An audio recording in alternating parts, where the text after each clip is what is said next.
Yes, Mr. Chairman, I think it's important to begin to think about this issue from the point of view of environmental protection. And for years, the orientation of the environmental community is to say no. And in order to electrify the United States and develop a true green energy future, we're going to have to start saying yes. And I would submit for the record, Mr. Chairman, the article by Bill McKibben in a recent edition of Mother Jones, where the title of the article is "Yes in Our Backyards," because he chronicles his journey from a solid environmental, he's one of the most outstanding environmentalists in the country, to the realization that in order to achieve the future we want environmentally, we're going to have to build things, including a lot of new transmission. So I think that's an important context to this hearing. This isn't just about getting rid of environmental regulations because we don't like them. This is trying to streamline a process, not the underlying policy, but the process in order to achieve the kind of future that we all want. The second suggestion I have is we ought to have James Madison at this hearing, because we're really talking about some very deep issues of federalism and the relationships between the federal and the state. Interestingly, as I've been listening, in both pipelines and transmission. In pipelines, we're talking about federal backstop authority on the state's ability to block a project under Section 401. That's the problem you just identified. On the transmission side, we're talking about states' ability to permit transmission, but there needs to be a federal backstop in order to be sure, your term I love, Mr. Stenek, motivation for the states to efficiently process. Mr. Stenek, do you agree that we've got to find, there has to be some federal backstop, I believe, in both cases, but we can't do it in just one and not the other? There has to be a middle ground, going back to cooperative federalism, where That's a nice term. Madison would have liked that term, I think. I think he would approve.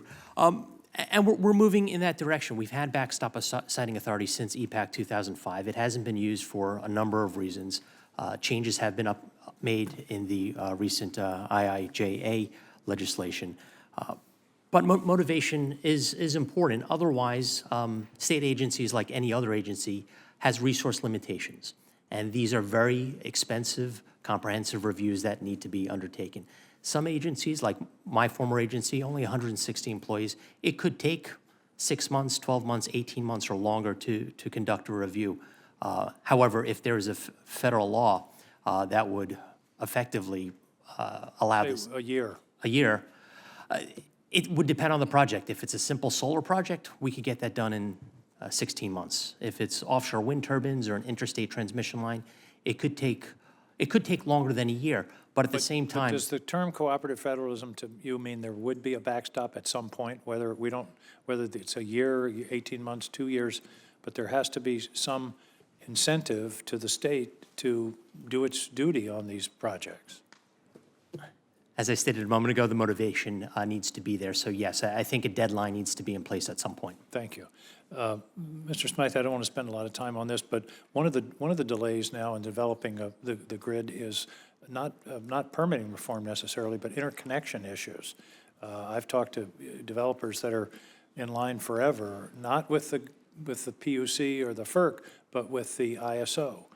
Is that an issue that you see? That's something, I don't know whether we need to address it, but that is a bottleneck, is it not?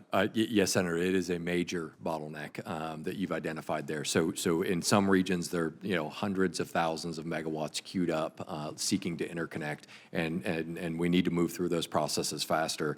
In addition to that, we would like to see a prioritization of projects in that queue for load-responsible entities such as ourselves who have an obligation to serve end-use customers. Thank you. Mr. Tinnick, I'm running out of time, but one of the things that bothers me is the incentive toward building as opposed to non-wires alternatives or reconductoring. That is a wires alternative, but you know what I mean, storage, all the ways that we can minimize the capital cost. It bothers me that the incentive to a utility is to maximize the capital cost because they make a rate of return on the invested capital. They don't make a rate of return on a demand-side management program. Talk to me about that. Obviously, we have a lot of other technologies now, all these grid-enhancing technologies that could often come in as Here's one right here. This is a new conductor that will double the volume of power that will be carried. It's more expensive, but it would cut line losses, double the amount. You don't have to build new towers. That's the kind of thing that I'm talking about. And state regulators have been looking at that carbon core fiber technology as well. You could do it as a fraction of a cost of building a green line transmission. Right. So you take down the old lines, you put up the new line. At the end of the day, state regulators want to be cost effective, because I could tell you that the only thing customers hate more than their utility bill is not having reliable electricity. Of course.